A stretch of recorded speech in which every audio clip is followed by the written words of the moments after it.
असतो मा सद्गमय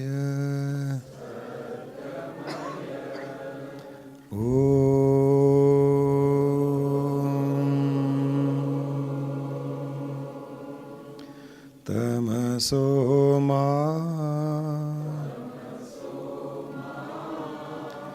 ज्योतिर्गमय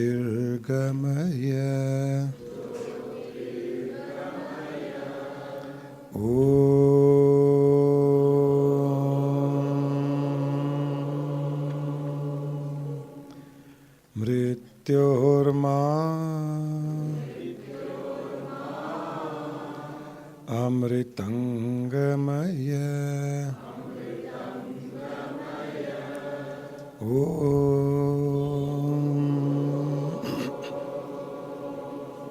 शांति शांति शांति।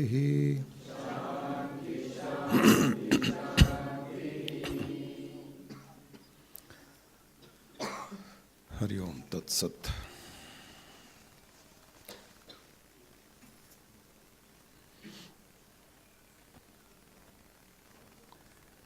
इस मनुष्य जीवन का सबसे बड़ा एक उद्देश्य ये है कि हम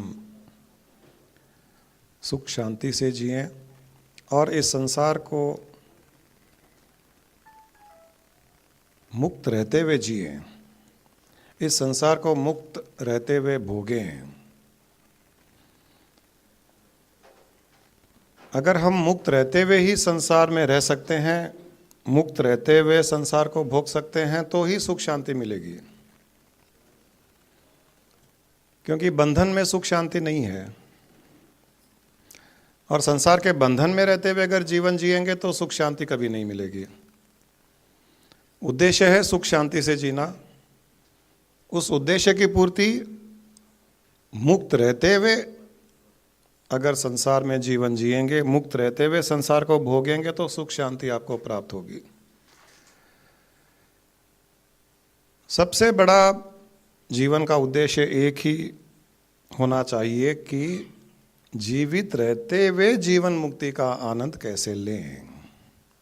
किसी को पता नहीं है मरने के बाद में मुक्ति मिलेगी नहीं मिलेगी, मोक्ष मिलेगा नहीं मिलेगा, स्वर्ग में जाएंगे नरक में जाएंगे, कीड़े मकोड़े बन करके कीचड़ में आएंगे, किसी को नहीं पता।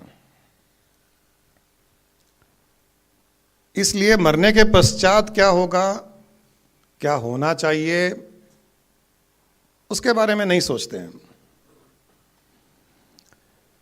लोग। मोक्ष की बातें करते हैं, मरने के पश्चात मुक्ति की बातें करते हैं,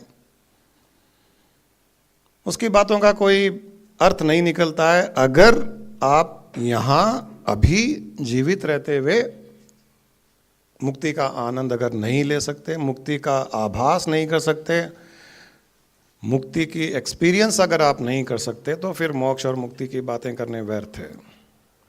और यहाँ अगर अभी जीवित रहते हुए, जीवन जीते हुए, संसार को भोगते हुए अगर आप मुक्ति का अनुभव कर रहे हैं, मुक्ति का आभास कर रहे हैं, मुक्ति का एक्सपीरियंस कर रहे हैं, तो फिर मरने के पश्चात हमें मोक्ष चाहिए नहीं चाहिए, मुक्ति चाहिए नहीं चाहिए, सोचने की आवश्यकता ही नहीं है।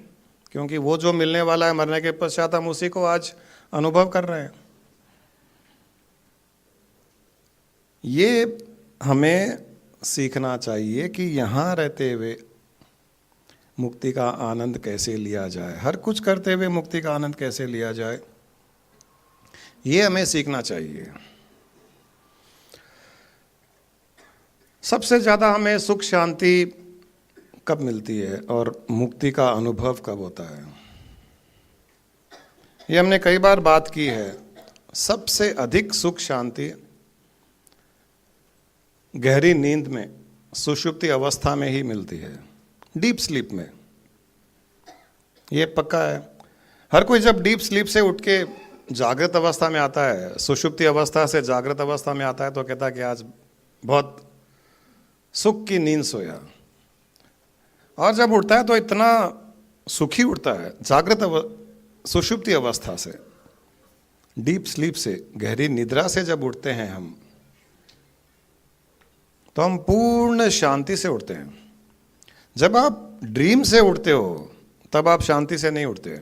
अच्छा ड्रीम हुआ तो अच्छे भाव से उठोगे, अगर स्वप्न अच्छा नहीं था, ड्रीम अच्छा नहीं था, तो कोई ना कोई उस ड्रीम के इंप्रेशन लेके उठोगे आप, जिसमें हो सकता है कोई परेशानी होगी, टेंशन होगा, वॉयलेंस होगा, मारधाड़ होगा, कुछ ना कुछ होगा। लेकिन डीप स्लीप से जब उठते हैं तो हम बहुत सुख शांति से उठते हैं। यह तो निश्चित है, ये मेरे ख्याल से सभी ने अनुभव किया होगा। परंतु यहां सीक्रेट क्या है?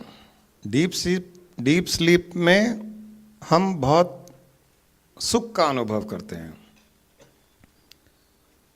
वहां सुख का अनुभव क्यों करते हैं, उसका सीक्रेट क्या है?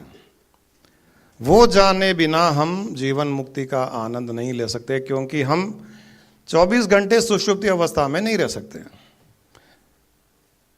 We cannot remain in the deep sleep state for 24 hours. We will wake up, we will do our daily work. तो वो सुषुप्ति अवस्था में हम सुख शांति का अनुभव क्यों करते हैं? इसका उत्तर क्या है?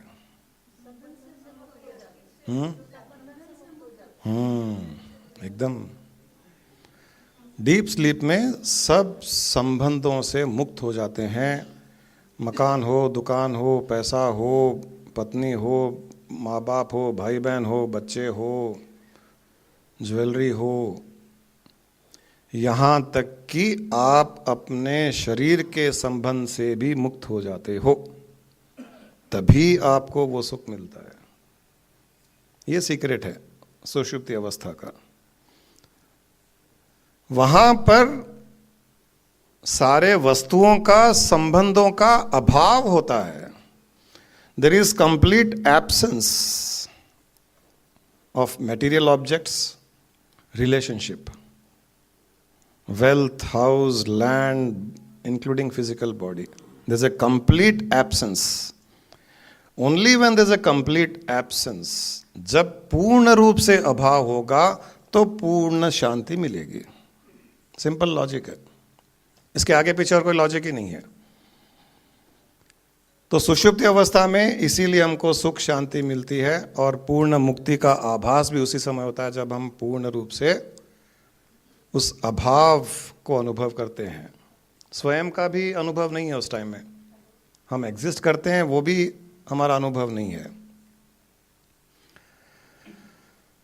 तो ये तो पक्की बात हो गई कि जहां जहां पूर्ण अभाव, एब्सेंस होगा,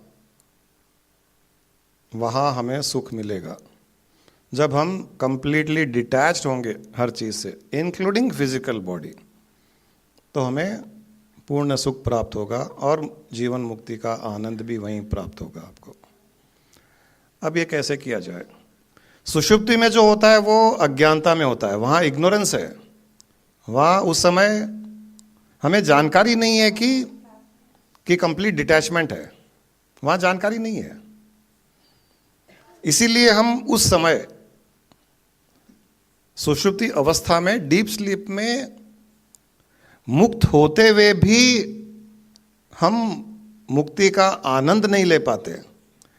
मुक्ति का आनंद हम कब ले पाते हैं? सुषुप्ति से जब बाहर निकलते हैं, तब आपको फील होता है कि आपको जो फील होता है वो मुक्ति की फीलिंग है।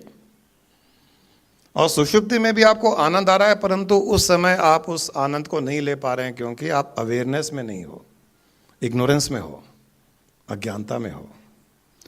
ये चीज आप एक्सपीरियंस कीजिए या कल्पना कीजिए, इमेजिन कीजिए कि वो जो सुषुप्ति अवस्था में कंप्लीट डिटैच्ड फीलिंग आपकी रहती है, including from the physical body, वो जागृत अवस्था में अगर हो, हर पल हो, तो आपकी क्या स्टेट होगी? क्या स्टेट होगी आपकी? आप आंखें खुली हो, आप बात कर रहे हो, आप व्यवहार कर रहे हो, आप बिजनेस कर रहे हो, आप जॉब कर रहे हो, आप होटल में हो, पिक्चर में हो, खाना खा रहे हो, पूजा कर रहे हो, या कुछ नहीं कर रहे हो, टीवी देख रहे हो, और सुषुप्ति की अवस्था का आभास, उसकी फीलिंग, ये सब करते हुए भी आपकी अगर है, तो क्या स्टेट हो जाएगी आपकी? अवेयरनेस है, आपको कंप्लीट डिटैचमेंट का अवेयरनेस है, क्या स्थिति हो जाएगी। 24 घंटे वो डीप स्लीप सुषुप्ति अवस्था का अनुभव चलता रहेगा तो क्या स्थिति हो जाएगी, ये हमको करना है। जो चीज़ें जागृत अवस्था में हमारे पास यहाँ होती है, वस्तुएं जो संबंध हैं, वो स्वप्न अवस्था में नहीं होते हैं। वहाँ पर अलग तरह की वस्तुएं होती है, अलग संबंध होते हैं। जो संबंध स्वप्न अवस्था में है वो सुषुप्ति अवस्था में नहीं होते हैं, डीप स्लीप में नहीं होते हैं। ये तीनों डिफरेंट स्टेट्स होते हैं। और जब सुषुप्ति अवस्था में होते हैं, हम डीप स्लीप में होते हैं, तो आपने ये भी देखा होगा कि, या मेडिकल साइंस भी अप्रूव करता है कि वहाँ पर शरीर से डिटैच हो जाते हैं तो शरीर की बीमारियाँ भी ठीक होती है, रिपेयर हो जाती है। इसीलिए जो बहुत बीमार होते हैं उनको आईसीयू में रखा जाता है। कई बार आईसीयू में कोई ट्रीटमेंट नहीं होता है, बस केवल वहाँ रखा जाता है, उनको डिप दिया जा रहा है, उनको ड्रिप दिया जा रहा है, उनको ऑक्सीजन दिया जा रहा है, और कुछ नहीं है। उनका ट्रीटमेंट यही है कि वो 2-4 दिन वहाँ पड़े रहे, सब संबंधों से दूर रहे, मकान दुकान से दूर रहे। वहाँ आपको अलाउ भी नहीं करते हैं, दिन में खाली 1 आधा घंटा के लिए अलाउ करेंगे, बाकी 23.5 घंटे वो अकेला पड़ा है वहाँ। वो अकेला पड़ा है, उसको नींद भी उसको लाई जाती है, नींद की गोलियां दी जाती है रात में, दिन में आधी बेहोशी में पड़ा रहता है। उसके कारण ही वो जो डिटैच पड़ा रहता है वहाँ, संबंधों से, दुकान से, मकान से, पति से, पत्नी से, सास ससुर से, बच्चों से, बीमारी रिपेयर हो जाती है। मुझे एक बार याद है, मेरी माता जी की तबीयत ठीक नहीं थी, कहीं बाहर आउट ऑफ स्टेशन जाकर के आए, बहुत तबीयत खराब, बुखार, जुखाम, खांसी बहुत ज़्यादा खराब थी। तो डॉक्टर ने रात को थोड़ी स्ट्रॉन्ग डोज सोने की दवाई, स्लीपिंग पिल्स दे दी। रात भर सो गई वो, सुबह उठी आधे नशे में ही थी, 50% ठीक हो गई सुबह उठते उठते। फिर उनको सुबह बीपी की दवाई लेनी थी, वो बीपी की दवाई के बदले वो नींद की गोली पड़ी थी, उसने वो नींद की गोली फिर ले ली। अब वो फिर नींद में हम उठा रहे हैं, उठ नहीं रही है, तो थोड़ी चिंता हो गई। डॉक्टरों को फ़ोन किया तो डॉक्टर ने कहा कि बहुत अच्छा हुआ, सोने दो, रात भर सो गई, दिन भर सोने दो, फिर रात को भी दे देना, रात को भी सुला देना, 36 घंटे सोने दो, बीच बीच में उठा करके थोड़ा बहुत खिला देना। तो ऐसे ही गलती से उसने ले ली थी वो स्लीपिंग पिल्स, दिन भर सोई, थोड़ा बहुत खाई, रात को भी सो गई, 90% बीमारी ठीक। तो कहते हैं कि जब आप अपने शरीर से अटैच नहीं रहते हो, डिटैच रहते हो, तो शरीर भी अच्छा काम करता है। वैसे ही आप संसार से अगर अटैच नहीं रहते हो, संसार से डिटैच रहते हो, तो संसार भी अच्छा काम करता है। सारी संसार की प्रॉब्लम है हमारा अटैचमेंट। सब सुख शांति से रहते हैं, जैसे शरीर सुख शांति से रहता है आपके डिटैचमेंट से, वैसे ही आपके डिटैचमेंट से संसार भी सुख शांति से रहता है। सारी संसार की प्रॉब्लम हमारे अटैचमेंट से है। अब ये स्टेट डीप स्लीप वाली सुषुप्ति की कैसे प्राप्त की जाए, ये इंपॉर्टेंट हो जाता है। सुषुप्ति में, डीप स्लीप में तो ऑटोमेटिकली हम उस स्टेट में जा रहे हैं। हम जो मेडिटेशन करते हैं, मेडिटेशन भी हम वो ही काम कर रहे हैं, अपने आप को विड्रॉ कर रहे हैं। हम संसार से विड्रॉ कर रहे हैं, अपने थॉट से अपने आप को विड्रॉ कर रहे हैं, अपने सेंसेस से विड्रॉ कर रहे हैं, और धीरे धीरे डीप मेडिटेशन में हम अपने शरीर से भी विड्रॉ हो जाते हैं। ऐसे हमने कई बार एक्सपीरियंस किया है हमारे संडे मेडिटेशन में। कई लोग बाद में एक्सपीरियंस शेयर करते हैं कि हमको पता ही नहीं था कि हम कहाँ थे, हम एग्जिस्ट कर रहे या नहीं थे, परंतु इतना आनंद आया। तो कंप्लीट शरीर से भी विड्रॉ हम कर लेते हैं अपने आप को, शरीर का आभास भी नहीं रहता उस टाइम में। तो मेडिटेशन एक तरीका है जिससे हम उस सुषुप्ति अवस्था को अवेयरनेस के साथ में एक्सपीरियंस कर सकते हैं। रात में तो हम 1.5-2 घंटे मैक्सिमम सुषुप्ति अवस्था जो डीप स्लीप स्टेट है वो 1.5-2 घंटे की होती है, बाकी ड्रीम स्टेट होती है। तो हम 1.5-2 घंटा एक्सपीरियंस कर रहे हैं कंप्लीट डिटैचमेंट। वो आप अवेयरनेस के साथ में मेडिटेशन में कर पाते हो। तो मेडिटेशन में हम वो ही स्टेट प्रैक्टिस कर रहे हैं। इसीलिए हमने कहा कि आप मेडिटेशन भी ऐसा कीजिए कि हर 1 घंटे से आप 1 मिनट का मेडिटेशन कीजिए। अगर आप ये करते हो हर घंटे से 1 मिनट का मेडिटेशन, तो आप हर घंटे अपने माइंड की प्रोग्रामिंग ऐसे कर रहे हो कि आप डिटैचमेंट फील करवा रहे हो माइंड को। जहाँ बैठे हो वहीं से डिटैचमेंट, अपने माइंड से डिटैचमेंट, अपने शरीर से डिटैचमेंट, 1 मिनट में आराम से डिटैचमेंट हो जाता है। तो आप डिटैच कर लेते हो। अगर ये भी आप करते हो तो धीरे धीरे आपकी एक स्टेट ही बन जाती है कि कंप्लीट डिटैच्ड आप लाइफ जियो। दूसरा तरीका होता है कि सही में डिटैच होकर के जंगल में चले जाओ। घर बार पत्नी मकान दुकान सब छोड़ छाड़ करके जंगल में चले जाओ, गुफाओं में रहो। कई योगी साधु रहते हैं, उन्होंने सब त्याग दिया, वैराग्य उत्पन्न हो गया, छोड़ करके चले गए। वो सब कुछ होते हुए मैं एक ऐसे इंसान को जानता हूं जो शायद 500 करोड़ की पार्टी थी सूरत में, डायमंड्स का काम करते थे।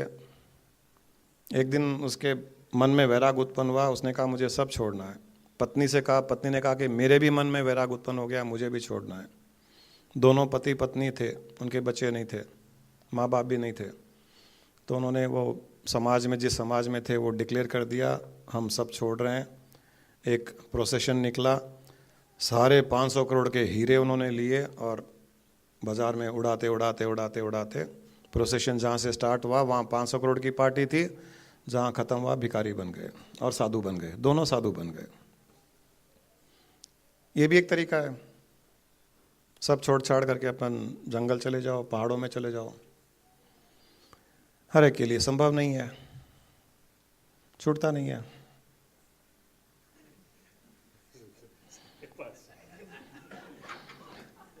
ऐसे कहानी सुनते तो ताली बजाने की इच्छा करती है, लेकिन नहीं, ताली बजाने की इच्छा करती है, लेकिन हाँ हाँ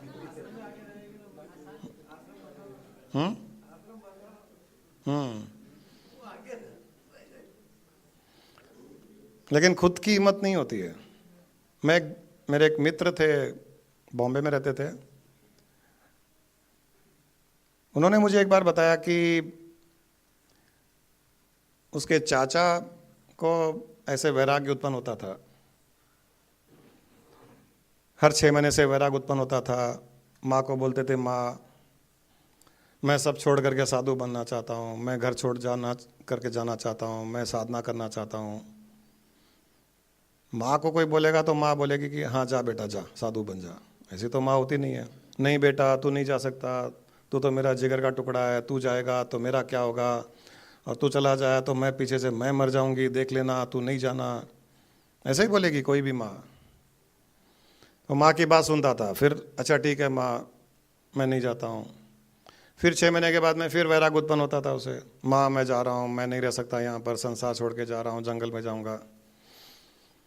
विशाल की मम्मी देख रही है विशाल की और बार बार तुम्हारी तरफ ही देख रही है, ये शायद तुम्हारी स्टोरी होगी, मैं सब छोड़ के जा रहा हूँ। फिर मार होती है, नहीं बेटा नहीं जा, तू जाएगा तो मैं नहीं रहूँगी, ये वो। हर 6 महीने से नाटक चलता था ये। तो मेरे जो मित्र मुझे बता रहे थे ये कहानी, बोले हर 6 महीने से ही नाटक चलता था। मेरे चाचा रोते बोलते थे मैं जा रहा हूँ, मार होती थी, रुक जाते थे। तो एक दिन मेरे जो मित्र थे, फ्रेंड थे, उसके पिताजी उसके छोटे भाई को कि ये तू हर 6 महीने से क्या नाटक करता है, जाना है चला जा। नहीं भैया मैं कैसे जाऊँ, मेरी तो इतनी इच्छा होती है लेकिन माँ रोक रही है मुझे। बोलते हैं ऐसे तो कभी नहीं जा पाएगा, ऐसे तो हर 6 महीने से बोलेगा मार होएगी रुक जाएगा, ऐसे नहीं जा पाएगा, इसको वैराग्य नहीं बोलते हैं।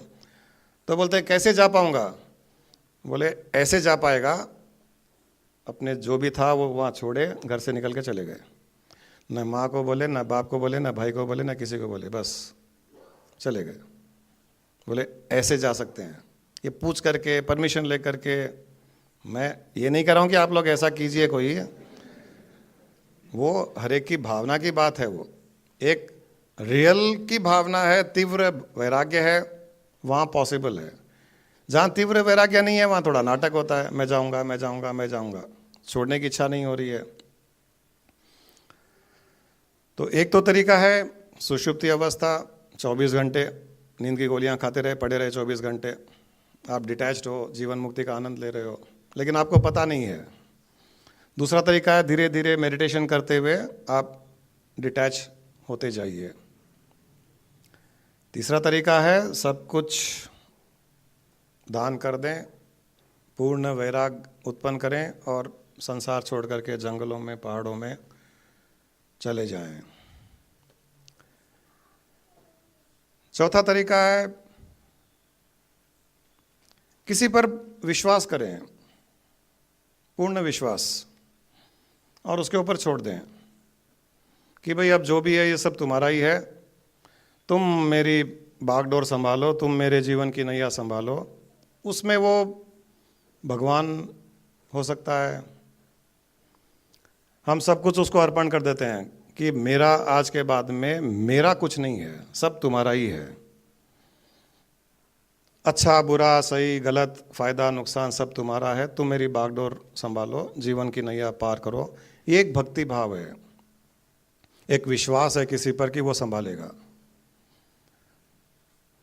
हम ऐसे यहाँ पर भी मान लीजिए कि कोई यहाँ गिरिराज जी बैठे हैं, सक्सेसफुल बिजनेसमैन है, वो कहते हैं भाई तुम्हारे पास जो भी है वो सब मुझे दे दो, मैं गारंटी देता हूँ तुमको लिख करके स्टैम्प पेपर पे कि सारी ज़िंदगी तुम्हारी ज़िंदगी संभाल लूँगा, तो भी हम फ्री हो जाते हैं। गिरिराज जी पर विश्वास नहीं है तो केदारनाथ जी नहीं है तो अंबानी।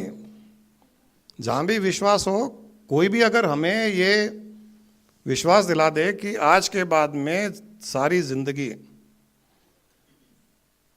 मैं संभालूंगा तुम्हारी, तुम फ्री हो जाओ, तो भी हम उसी मुक्ति का अनुभव करेंगे। और यही चीज हमारे साथ भी हुआ था। जब मैंने बिजनेस छोड़ा था तब स्वामी जी ने एक बार कहा था, Jain don't worry about your life is secured, taken care of yours, your parents, your children. तुमको कोई चिंता करने की जरूरत नहीं है। तुमने बिजनेस छोड़ दिया, जब चाहो जब मुझे बताना, आश्रम में तुम्हारे लिए मकान बनवा दूंगा, वहाँ रहो, फ्री में खाना मिलता है, वहाँ सभी को मिलता है, 500 लोगों को तुमको भी मिल जाएगा। वहाँ जो रहते हैं उनकी एजुकेशन की भी जिम्मेदारी पूरी आश्रम की होती है। जो वहाँ रहते हैं उनके बच्चे जो बड़े होते हैं उनकी शादियाँ भी आश्रम करवाती है। फिर उनके बच्चे हो जाए तो उनकी भी परवरिश आश्रम करता है। जब तक आश्रम है तब तक 2-4 जनरेशन की जिम्मेदारी निभाता है आश्रम। बोले कभी चिंता मत करना, यहाँ जाना। और मैं आपको बता दूं कि वो एक स्टेटमेंट था जो स्वामी जी का, उसके कारण मुझे इतनी हिम्मत आई। मैंने जब बिजनेस छोड़ दिया तो कई लोगों ने क्वेश्चन किया, प्रश्न किया कि तुमने ऐसे कैसे छोड़ दिया? माँ बाप की सोची तुमने, पत्नी की सोची, तुम्हारे बच्चों के बारे में सोचा। छोटे छोटे बच्चे 5 साल 7 साल के बड़े होंगे, एजुकेशन चाहिए, उनकी शादी करनी पड़ेगी, लड़के को काम कराना पड़ेगा, उनके बच्चे होंगे, कैसे करोगे, क्या करोगे? माँ बाप बीमार पड़ेंगे, तुमको किसी काम के लिए पैसे चाहिए। मैंने कहा मुझे कुछ पता नहीं है मैं क्या करूँगा क्या नहीं करूँगा, लेकिन मुझे एक विश्वास मिला है मेरे गुरु से कि उन्होंने मेरी ज़िंदगी की गारंटी ले ली है और मैं फ्री हो गया हूँ। उन्होंने कहा है तुम किसी बात की चिंता मत करना, सारा का सारा परिवार की जिम्मेदारी मेरी है आज से। और उसी पल जो सुषुप्ति अवस्था में, जो समाधि अवस्था में जो मुक्ति के आनंद का अनुभव होता है, उस पल से शुरू हो गया वो एक गारंटी। उसके बाद में कभी भी मेरे माता पिता ने प्रश्न नहीं किया, मेरी पत्नी ने प्रश्न नहीं किया, हमारे बच्चों ने प्रश्न नहीं किया कि क्या होगा कैसा होगा। मैंने कहा उन्होंने गारंटी दिया है और उन्होंने जो गारंटी दी है मैं आप सबको गारंटी देता हूँ कि आप लोगों को कभी तकलीफ नहीं आएगी। और सही कहता हूँ, वहीं से हमारी आध्यात्मिक जर्नी शुरू हुई है। उसके बिना पॉसिबल ही नहीं है। अगर आप अटैच रहोगे किसी भी चीज़ से, ये मेरा, ये रहेगा, तब तक आध्यात्मिक मार्ग का अल्टीमेट अनुभव नहीं हो पाएगा। थोड़ा जरूर करेंगे हम, थोड़ा ध्यान करेंगे, थोड़ा आनंद आएगा, लेकिन कंप्लीट एनलाइटेंड स्टेट, जो पूर्ण मुक्ति की बात करते हैं, वो कभी नहीं आ पाएगी जब तक आप पूर्ण रूप से मुक्त नहीं हो जाओगे अपने जिम्मेदारियों से, संबंधों से, मकान से, दुकान से, शरीर से। और उस दिन मौत का भी डर खत्म हो गया था हमारे अंदर, शरीर की मुक्ति का भी अनुभव कर लिया कि शरीर ही नहीं है हमारा। तब जाकर के वो स्वामी जी ने जो लिखना शुरू किया हमारे अंदर, हमें तो पता भी नहीं था सब्जेक्ट क्या होता है, एनलाइटनमेंट क्या होता है, ये आत्मा क्या होती है, चेतना क्या होता है, परमात्मा क्या होता है। ये सर्वम ब्रह्मम की बातें करते हैं, तत्वमसी कहते हैं, ये सब बड़े बड़े शब्दों का अर्थ ही पता नहीं था, या समझ लीजिए सुना हुआ भी नहीं था ये सब। फिर उन्होंने लिखना शुरू किया हमारे अंदर, हमारी चेतना में लिखना शुरू किया, चेतना को जगाया, और बहुत आसान हो गया उनके लिए भी, क्योंकि कोई रुकावट ही नहीं थी, कोई परतें नहीं थी, कोई डस्ट की लेयर्स नहीं थी। It became very easy. एक तो वाइट बोर्ड है, उसके ऊपर डस्ट भरी हुई है सालों की, उसको हटाने हटाने में हालत ख़राब हो जाती है। Complete detached. आश्रम में रहते थे 1-1 महीना, 15-15 दिन, ऐसे ऐसे जगह रहते थे जहाँ पर अपने सर्वेंट्स भी नहीं रहते, हम लोग रहते थे 10 बाई 10 के रूम में, टिन शेड, उस 10 बाई 10 में टॉयलेट भी, लेकिन पता ही नहीं चलता था 45 डिग्री टेम्परेचर में। श्रीशैलम में गर्मियों में टेम्परेचर बहुत होता है, पता ही नहीं चलता था। वो इसीलिए पता नहीं चलता था कि शरीर से लेकर हर चीज से मुक्त हो चुके थे। यहां था, परिवार था, माँ बाप थे, बच्चे थे, मकान था, सब था, परंतु अंदर से मुक्त हो गए थे, अंतर से मुक्त हो गए थे, पूर्ण मुक्त हो गए थे। उसी लिए कई लोग कहते हैं कि ये 2, 2.5, 3 साल में आपको ये स्टेट कैसे प्राप्त हुई। ये तो बाद में मुझे रिवील हुआ कि उसके कारण ये स्टेट प्राप्त हुई।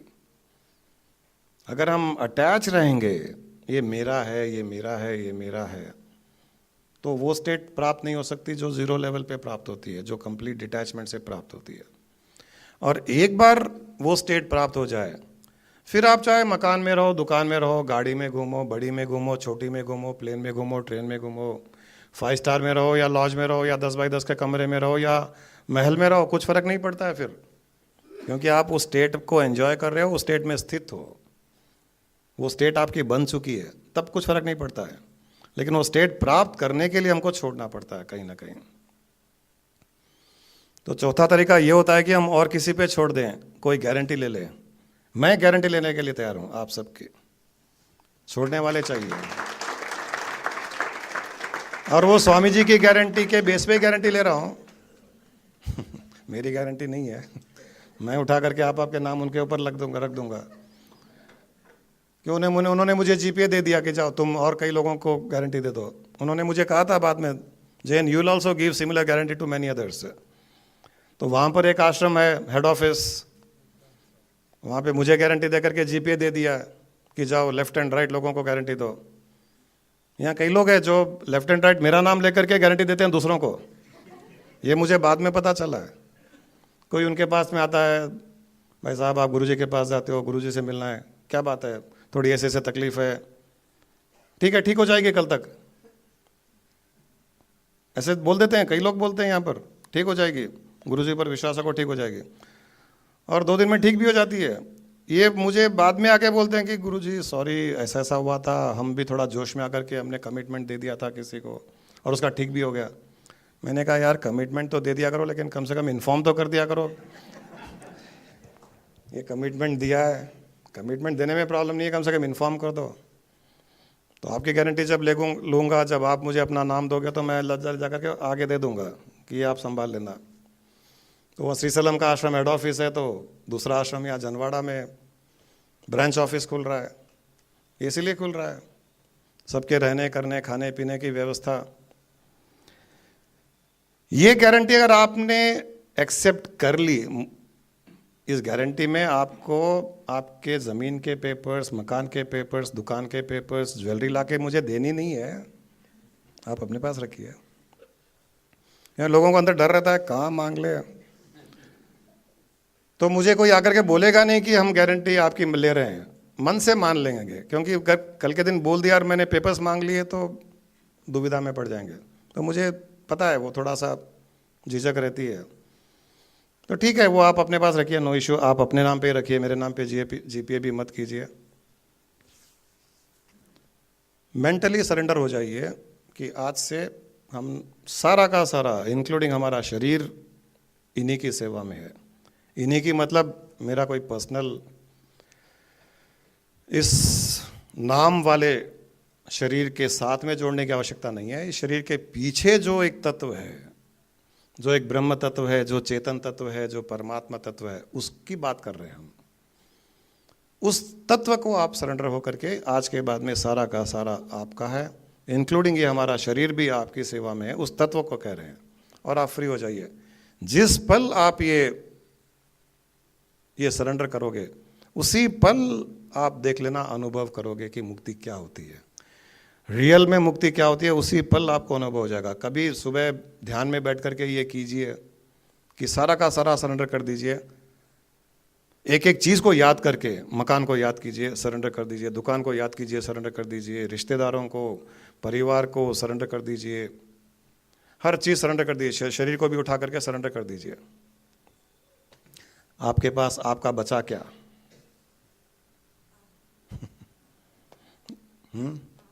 बस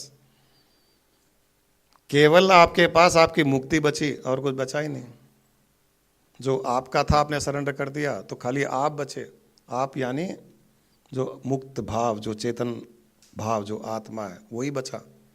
और उसमें तो केवल सुख ही सुख, शांति शांति है।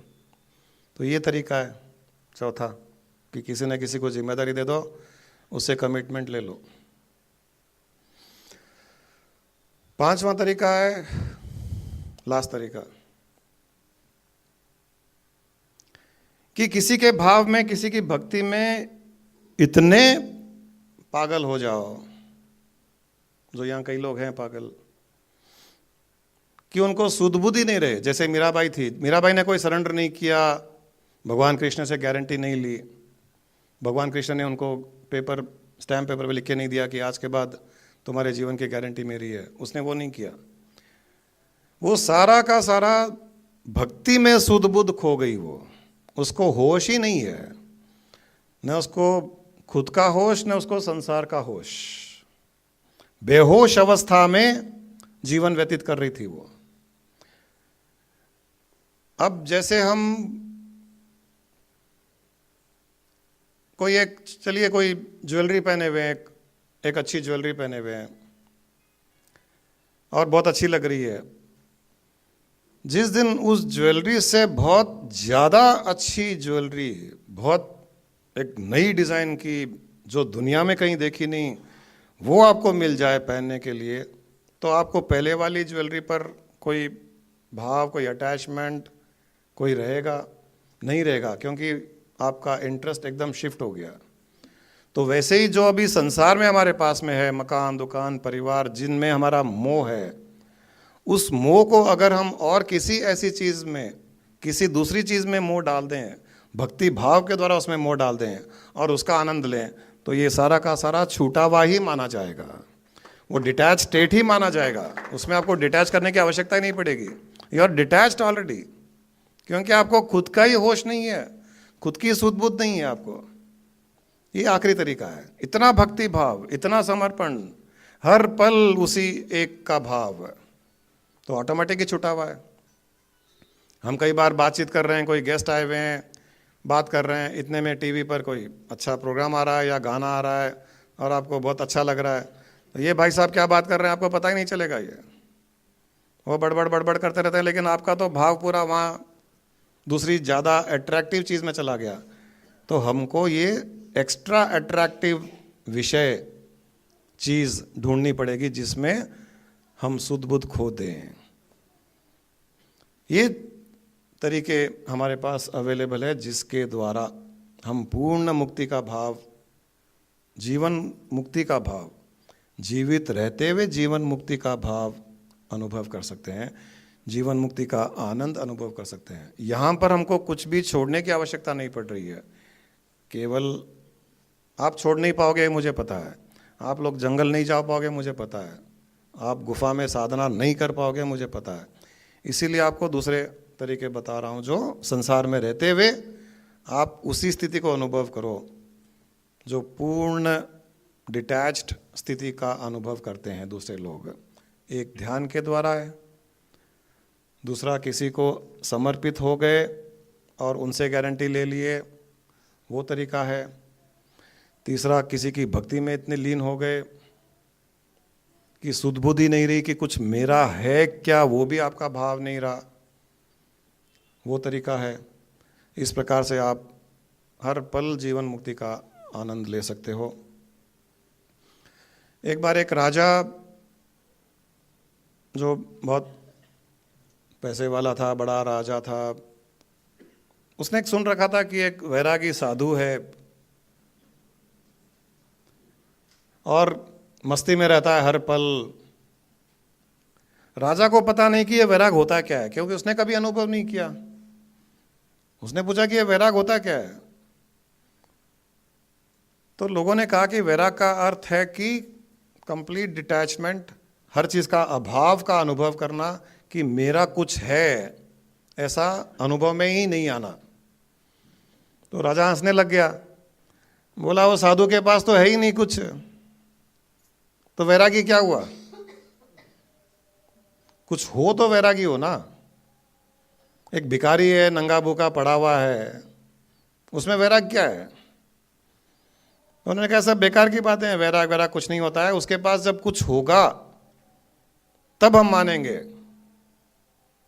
कि वैराग ये होता है। तो उसने कहा कि उसको साधु को बुलाओ या इनवाइट करो राजमहल में, कि मैं देखता हूं कि वैरागी है या नहीं है, वैराग होता क्या है। जब उसको राजमहल राजपाट के मजे चखाऊंगा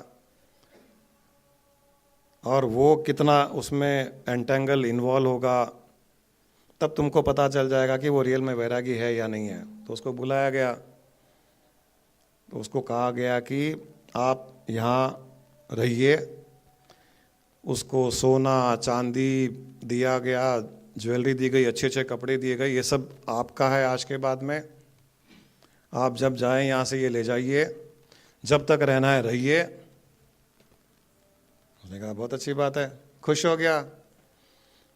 एक संदूक थी, उसमें अपने फटे हुए धोती कुर्ता निकाला, संदूक में डाला, ताला लगाया, राजा के दिए हुए मस्त बड़े अच्छे अच्छे कपड़े पहने, मुकुट लगाया। अब वो बेचारा कहाँ, बेचारा तो था, अब बेचारा नहीं रहा। अब तो सुबह से रात तक ये मंगाता है, वो मंगाता है, ये खाता है, वो खाता है, डांस करवाता है नर्तकियों से। राजा के दरबार में तो सब कुछ अवेलेबल है। वो हीरे जवाहरात से जड़ी हुई पलंग पे सोता है। राजा भी खुश होने लग गया कि हाँ ये फंसा, ये सब वैराग की बातें, बेकार की बातें, फंसा ये तो मेरे से ज्यादा एंजॉय कर रहा है, ये काय का वैरागी हुआ, ये तो पूर्ण भोगी हुआ। मैं भी इतना भोग नहीं करता हूं अपने राज्य का, ये जितना भोग कर रहा है। 24 घंटे भोग करता था वो, इतना भोग करता था कि राजा भी सोचता था कि मैंने ये क्यों नहीं भोगा आज तक। ऐसे भोग करता था वो। 1 महीना हो गया, 2 महीने, 3 महीने, 4 महीने, वो तो मस्त। राजा ने कहा बहुत हो गया, इसको भगाओ यहाँ से। और राजा का विश्वास था कि ये जब बोलूँगा जाने के लिए तब कुछ ना कुछ बहाना करेगा, जाएगा नहीं, जाएगा तो ये हीरे जवाहरात ले जाएगा। ठीक है ले जाएगा, कम से कम पीठ छूटे इससे। तो उसने कहा कि महाराज जी आपको आगे की भी तो यात्रा कुछ करनी होगी, तो आप चाहो तो अपने आगे की यात्रा कर सकते हो। नहीं मुझे कोई आगे की यात्रा क्या करनी है, मैं तो मस्त हूँ, ठीक हूँ, यहाँ अच्छा हूँ, कोई प्रॉब्लम कुछ नहीं है। तो थोड़े दिन और बीतने लग गए, फिर राजा आया, दुखी हो गया राजा। अब सुखी यहाँ वो साधु हो गया, दुखी राजा हो गया। जिसके पास सब कुछ है वो दुखी है, जिसके पास कुछ नहीं था वो सुखी है। फिर आया उस 1 महीने के बाद में कि महाराज जी मुझे लगता है कि आपने यहाँ काफ़ी दिन आप रुके, यहाँ पर आपकी कृपा रही हम पर, आपका आशीर्वाद मिल गया। अब आप जन कल्याण कीजिए, दूसरों का भी कल्याण कीजिए, मेरा तो कल्याण कर दिया। अब राजा को भी तो डिप्लोमेटिकली बात करनी पड़ती है, आप जाओ यहाँ से तो बोलना कहीं श्राप मिल जाए तो जन कल्याण की आप साधु ही बने जन कल्याण के लिए, तो जन कल्याण कीजिए आप। उसने कहा कि नहीं, वो तो मैं यहाँ बैठे बैठे भी कर सकता हूँ जन कल्याण, जाने की क्या जरूरत है, मैं राजमहल में बैठा हुआ जन कल्याण कर लूंगा। राजा बोला ये तो चिपक गया महल के। तो अब कोई फलकनुमा पैलेस में कोई अपने को बोलेगा आप आइए रहिए खाइए पीजिए, पैसे देने की जरूरत नहीं, बिल नहीं आएगा, तो वहाँ से छोड़ करके अपने फ्लैट में मारुति 800 में क्यों घूमेंगे वो? वहाँ तो बड़ी बड़ी बग्गी वग्गी सब स्टीवर्ड्स अवेलेबल है। अब परेशान हो गया राजा। आखिर में 15-20 दिन के बाद में रहा नहीं गया, वो आया बोला देखिए अब आप चुपचाप यहाँ से निकल जाइए। वो डिप्लोमेसी ख़त्म हो गई उसकी। बहुत दिन रह गए, बहुत दिन एंजॉय कर लिया, आप जाइए यहाँ से। बोले अच्छा ऐसी बात है क्या, अब और नहीं रुकना यहाँ पे? नहीं, अब 1 मिनट भी नहीं, आज ही निकल जाइए आप, आपको जो ले जाना ले जाइए। वो गया, अपनी संदूक निकाला, खोला, अपने फटे पुराने कपड़े निकाले, राजा के कपड़े निकाले, पगड़ी निकाल दी, फटाक पैजामा कुर्ता पहना और निकल पड़ा। राजा को विश्वास नहीं था कि ये ऐसे करेगा। राजा ने सोचा वो सब हीरे जवाहरात ये महंगे कपड़े सब ले जाएगा वो तो बाहर बग्गी भी नहीं, वो पैदल चलने लग गया, चप्पल भी छोड़ दिया वहां पर, कुछ नहीं, जैसा आया था वैसा का वैसा निकल पड़ा। अब राजा का माथा ठनका कि ऐसा कैसे कोई हो सकता है? मैंने जब उसको दे दिया ये हीरे जवाहरात आपके, ये सोना आपका, ये चांदी आपकी, आप जब यहाँ से जाओ ले जाइए। और राजा जब वो जा रहा था उसको कह रहा था कि ये सब आप ले जाइए, आपके लिए ही, आप जन कल्याण में लगाइए, मैंने आपको दे दिया। वो तो पलट के देखा ही नहीं, वो तो पट पट पट पट पट निकल गया वो। अब राजा का माथा ठनका कि ऐसे कैसे हो सकता है, इतना जो मैंने दिया, ये एक अपना राज्य क्रिएट कर सकता है, इतना मैंने दिया उसको, ये तो मुड़ के नहीं देख रहा है। अब राजा पीछे पीछे, उत्सुकता, inquisitiveness, how is it possible. तो उसके पीछे पीछे गया कि महाराज जी मुझे आपसे कुछ पूछना है। बोले हाँ थोड़ा आगे चलो, वहां पूछना। अब वो साधु तो अपनी स्पीड में जा रहे हैं, राजा पीछे पीछे, महाराज जी मुझे एक प्रश्न का जवाब तो दीजिए। बोला हाँ आगे चलो बताता हूँ, आगे पूछना। अब वो जितना उसका राजमहल दूर जा रहा, राजा ऊपर नीचे हो रहा है, विचलित हो रहा है, और आगे जा रहा है, फिर पूछ रहा है, फिर बोल रहा है। आखिर में वो पांव पकड़ लिया राजा ने, बोला मेरी राज्य की सीमा खत्म हो रही है, मैं इसके आगे नहीं जा सकता, आप मेरे प्रश्न का जवाब दीजिए यहाँ पर। बोले पूछो क्या पूछना है। बोले आप इतने दिन मेरे महल में रहे, मैंने आपको सब सुख सुविधा दी, सोना चांदी हीरे जवाहरात सब आपको अर्पण किए, आप इतना भोगे उसको जितना मैंने नहीं भोगा, लेकिन छोड़ के जाने के समय आपने मुड़ के भी नहीं देखा, ये कैसे संभव है? ये कैसे संभव है? मैंने कभी सोचा नहीं था कि ऐसी भी किसी की स्थिति हो सकती है क्या। तो साधु ने कहा देखो राजा, मैं तुम्हारे महल में रहा था, इसलिए महल छोड़ करके बाहर भी आ गया। तुम महल में नहीं रहते हो, महल तुम्हारे अंदर रहता है, इसलिए तुम नहीं छोड़ पाते हो। जब महल छोड़ना चाहेगा तभी वो छोड़ के जाएगा, तुम्हारे अंदर महल बस गया है, इसके लिए तुम नहीं छोड़ पाते हो। जो अंदर जाता है वो बाहर आ सकता है उसकी इच्छा से, लेकिन जब तुम अंदर ही नहीं हो, तुम्हारे अंदर महल है, तो वो जब बाहर जाना चाहेगा तभी जा पाओगे। ये जब होता है तब हम बहुत ज़्यादा किसी चीज़ में मोहवश फंस जाते हैं, तो वो चीज़ें हमारे अंदर बसती है, हमारे अंदर, हमारा मकान, हमारी दुकान, हमारा परिवार, जिस चीज़ में मोह है वो हमारे अंदर बसने लग जाती है, और जब वो अंदर बस जाती है वो बाहर नहीं जा पाती है। वो आप किसी के अंदर जाइए तो आप बाहर निकल पाओगे, लेकिन वो चीज़ आपके अंदर बस गई तो वो चीज़ आपके बाहर नहीं निकलेगी। आप किसी रेस्टोरेंट में गए, रेस्टोरेंट से बाहर आ गए, लेकिन रेस्टोरेंट बहुत अच्छा लगा आपको, वहाँ की चीज़ें, वहाँ सर्व करने वाले, वहाँ का खाना, और आप बाहर आने के बाद भी आप उसी को याद कर रहे हो, अगले दिन भी याद कर रहे हो, तीसरे दिन भी याद कर रहे हो, तो मतलब वो चीज़ आपके अंदर बस गई। तो जब तक आप किसी चीज़ में हो, आप उसको भोग रहे हो और आपको अपने स्वरूप का ज्ञान है, तब तक आप उस चीज़ को भोगते हुए भी उसमें फंसते नहीं हो। इसीलिए कहा जाता है कि एक योगी संसार को जितना अच्छा भोगता है एक भोगी भी नहीं भोग पाता है। योगी ही संसार को भोगता है, भोगी नहीं भोगता है। भोगी तो खुद भोगता है। योगी भोगता भी है और मुक्त भी रहता है। भोगी भोगते हुए खुद को भुगतवाता है संसार में, ये फर्क है। योगी बनने का अर्थ ये है कि सब कुछ के रहते हुए भी अंतर में ये भाव कि मेरा कुछ नहीं है, कंप्लीट डिटैच्ड भाव। जो भी मैंने तरीके बताए उससे वो पॉसिबल है। वो करने से आप योगी बन जाओगे। योगी बनने के बाद में कहीं कुछ छोड़ करके जाने की आवश्यकता नहीं है। संसार को भोगते रहिए।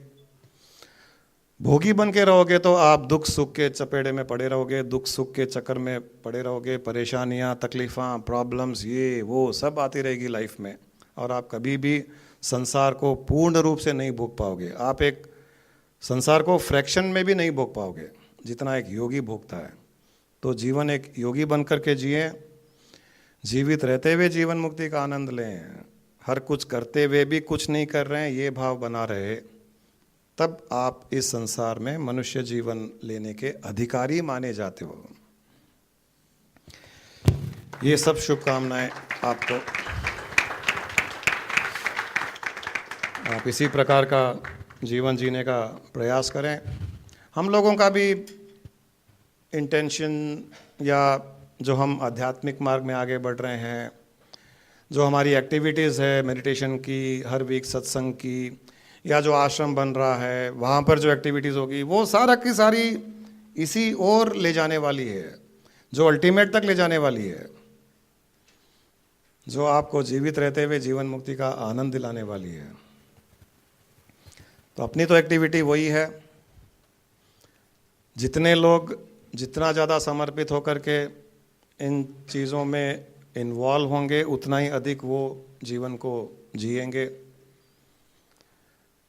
और जो खाली आते हैं सुनने के लिए, हाँ अच्छी अच्छी बातें कही चले जाते हैं, उसका असर नहीं होता है। जैसे लास्ट टाइम बताया था, वो शराब पिया, कुल्ला करके थूक दिया, उसको अंदर उतारा ही नहीं, वो तो इसको एंजॉय करेगा ही नहीं वो।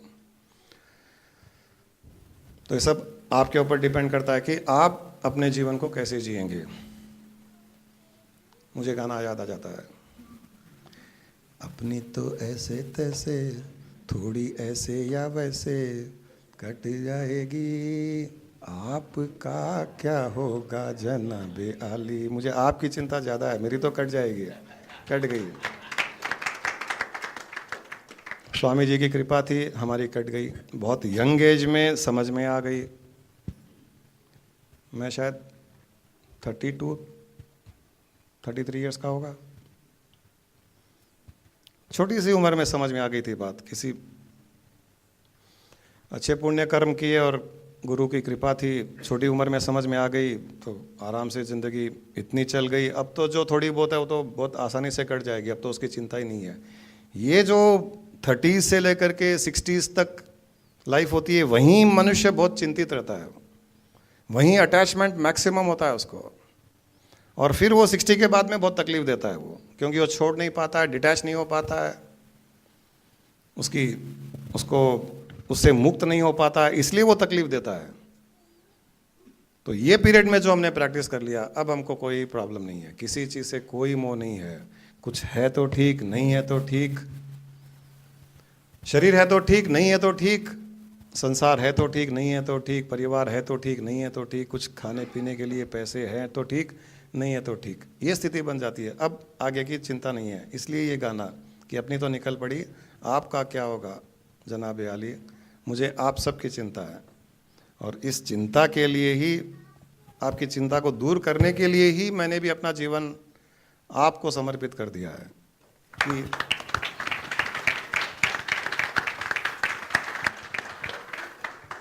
मेरे जीवन का और कोई उद्देश्य नहीं है। क्योंकि जो जीवन में एंजॉय करना था, जैसे उसने साधु ने राजमहल में एंजॉय किया, उतना का उतना हमने भी एंजॉय किया। ऐसी कोई चीज़ नहीं है लाइफ में जो एंजॉय नहीं की, ऐसी कोई जगह नहीं है जो गए नहीं, घूमे नहीं। बड़े लोग, छोटे लोग, अच्छे लोग, बुरे लोग, सब तरह के लोग, हर तरह की पार्टियां हो, हर तरह के डिस्कशंस हो, हर तरह के सिचुएशंस हो, सब फेस कर लिए। अब कुछ नहीं रहा कि ये बाकी रहा है। वो चूंकि बाकी रहा, कुछ नहीं रहा, तो अब केवल यही है कि भाई अब दूसरों का कल्याण जितने अच्छे तरीके से हमसे हो सकता है हम करें। आप उसका कितना फ़ायदा उठाते हो ये आपके ऊपर निर्भर करता है। हमारा जीवन आप सबके लिए समर्पित है, इसका जितना फ़ायदा उठाना है उठाइए, ये हर इंडिविजुअल पर डिपेंड करता है। गुरुजी ने जब कहा था कि आप लोग को गुफाओं में जाने की जरूरत नहीं है, स्वामी जी ने भी गुरुजी को यही कहा था। स्वामी जी कहते थे कि तुमको गुफा जाने के लिए, हिमालय जाने की जरूरत नहीं है, तुमको एसी रूम में ही एनलाइटमेंट दूंगा। और तो वही हुआ एक्चुअली, कहीं नहीं गए, वहीं न गुफाओं में जाना, न वहाँ हिमालयस में जाके साधना करना, इतना इजीली दे दिया, हमको तो मालूम ही नहीं पड़ा, हंसते खेलते खिलाते पिलाते।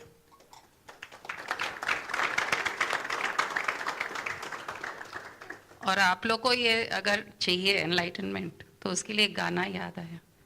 कौन सा? तेरी दीवानी।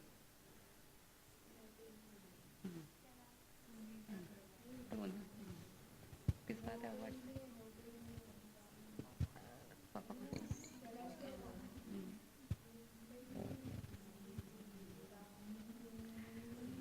दीवानी। Anyone knows?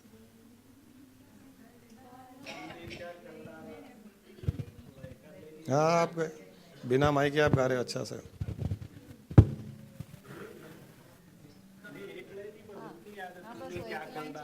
तूने क्या कर डाला? लुट गई मैं, मिट गई मैं, तेरी दीवानी तेरी दीवानी। बस वही, अपने को लुटना है, मिटना है, तभी वो मिले। तेरी दीवानी वही।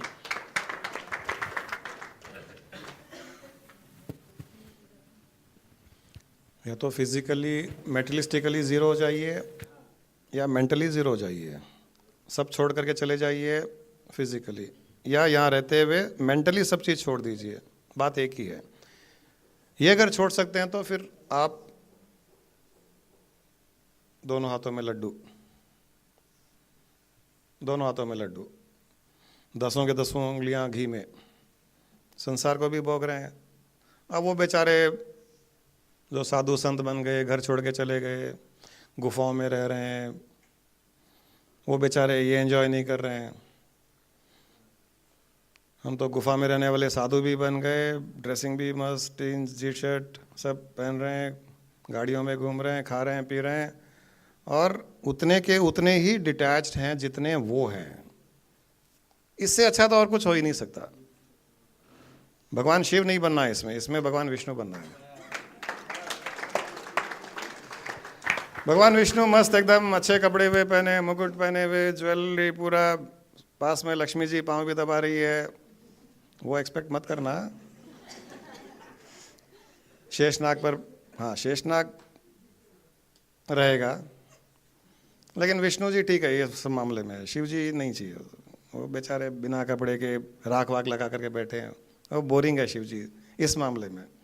और वैसे मुक्त दोनों ही है, विष्णु भी मुक्त है, शिव भी मुक्त है, अपने को क्या फ़र्क पड़ता है।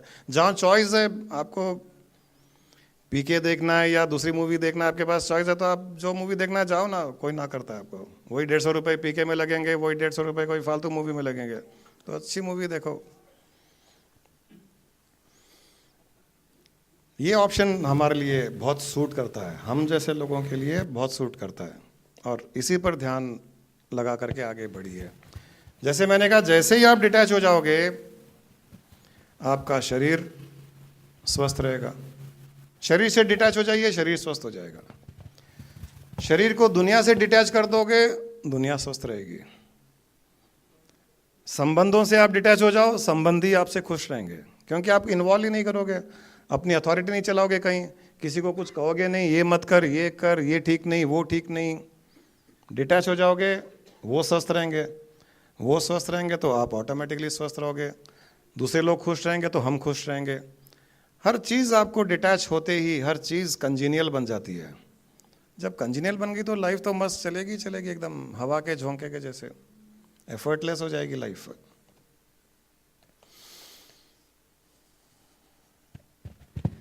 आज विशाल कुछ अंदर।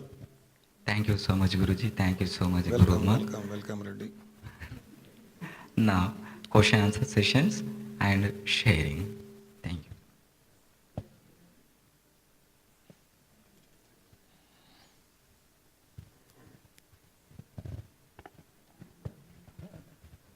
प्रणाम गुरुजी। जैसे आपने अभी कहा ना कि मुझे आपकी चिंता हो रही है, ऐसे ही एक बार भगत नामदेव को कृष्ण जी ने कहा था कि तुम मोह के जाल में फंसे हुए हो, मुझे तुम्हारी चिंता हो रही है। तो भगत नामदेव ने उनको उत्तर दिया था कि जो हम बांधे मोह फाश, हम प्रेम बंधन तुम्हें बांधे, अपने छूटन को यतन करो, हम छूटे तोहे आराधे। हम तो आपकी आराधना करके छूट जाएंगे, आप प्रेम के जाल से कैसे छूटोगे? आप अपनी चिंता करो। आप अपनी चिंता करो।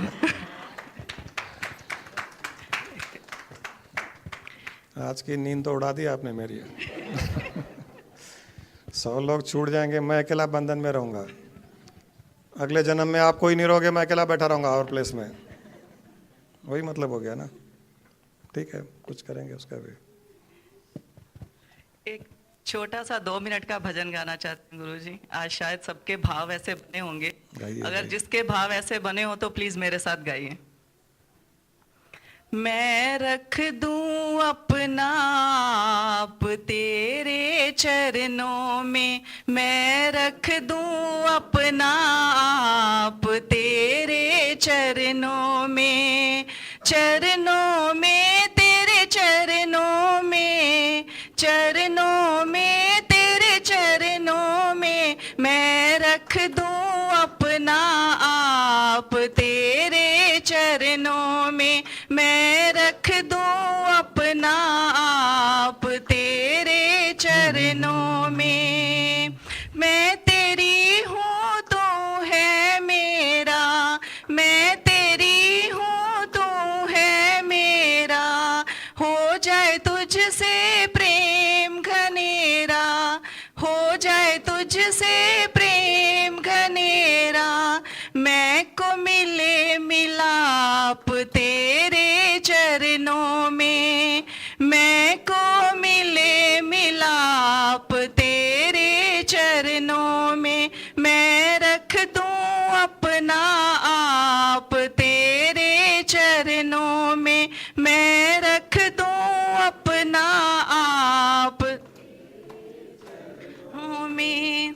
अपना दीवाना मुझे बना दे, अपना दीवाना मुझे बना दे, लोभ मोह अभिमान मिटा दे, लोभ मोह अभिमान मिटा दे, नष्ट हो पुण्य और पाप तेरे चरणों में, नष्ट हो पुण्य और पाप तेरे चरणों में, मैं रख दूं अपना आप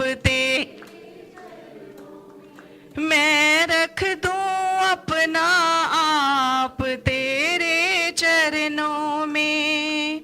आपा भाव मिटे सब मेरा, आपा भाव मिटे सब मेरा, तन मन हो जाए सब तेरा, तन मन हो जाए सब तेरा, मिटे शोक संताप तेरे चरणों में, मेरा मिटे शोक संताप तेरे चरणों में, मैं रख दूं अपना आप तेरे चरणों में, मैं रख दूं अपना आप तेरे चरणों में, चरणों में तेरे चरणों में, चरणों में तेरे चरणों में, मैं रख दूं अपना आप तेरे चरणों में,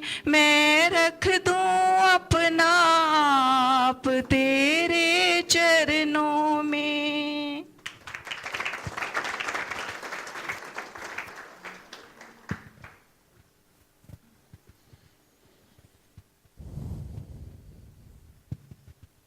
प्रणाम गुरुजी। अभी जब आप सत्संग में बात बता रहे थे तो मैंने उसी टाइम पे बैठ के उसको रियलाइज़ किया है। ओके। उसी टाइम पे ही मैंने बैठ के उसको रियलाइज़ किया गुरुजी जी, अगर अपने सारे बंधन उसी टाइम पे सब कुछ निकाल दो तो उसी क्षण मुक्ति का एहसास हो जाता है। उसी क्षण वो कोई एफर्ट्स डालने की ज़रूरत ही नहीं है उसके बाद।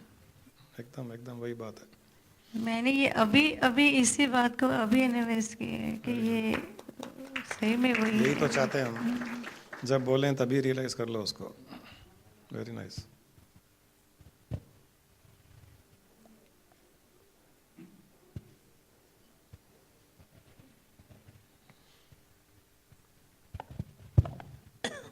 प्रणाम प्रभु। जब अपन सुषुप्ति अवस्था में रहते तो सपने में, अब सपना आता, जागृत हो जाते थे, सपना है बोल के मालूम पड़ता। सुषुप्ति अवस्था में मस्ती आई, जागृत अवस्था में मालूम पड़ता। अब ऐसी ध्यान करते करते एकदम ऐसा होता, एहसास होता प्रभु कि अपन शरीर भी नहीं है, ये संसार भी नहीं। एक सेकंड के लिए ऐसा होता, आज भी दोपहर में हुआ था। तो संसार अपने लिए है या नहीं है? पुरुष के लिए जो एकदम संसार भी असत्य है बोल के ऐसा बहुत से जनों से सुने से भी है।